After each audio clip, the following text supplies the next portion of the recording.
C'était le 16 septembre 2016. D'importants panaches de fumée s'échappent du centre pénitentiaire de Vivonne, conséquence d'une mutinerie qui aura duré près de 5 heures. La totalité du centre de détention où sont purgées les longues peines doit être évacuée, soit près de 250 détenus. Suite à l'incendie, les travaux vont durer plus d'1 an. Ce sont les cellules du fond de l'étage qui ont été les plus endommagées. On a eu très vite les parties électriques qui ont sauté par le fait de dégradation de personnes détenues, les caméras également de l'étage qui sont tombées. Et puis très vite, les personnes détenues se sont emparées de poubelles auxquelles ils ont mis le feu, qui ont très vite embrasé l'étage et dégagé d'énormes fumées.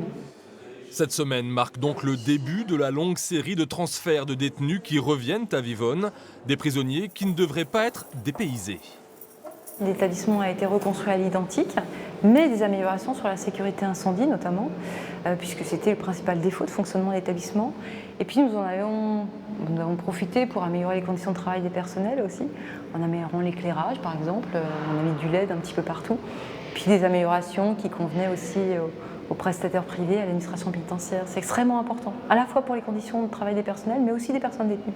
Un bâtiment refait à neuf et amélioré au niveau de la sécurité, assez pour ouvrir les portes du centre de détention à une équipe de télévision, chose assez rare pour être soulignée. Seule limite à l'effort de transparence de l'administration pénitentiaire, le coût des travaux. C'est encore aujourd'hui un secret bien gardé.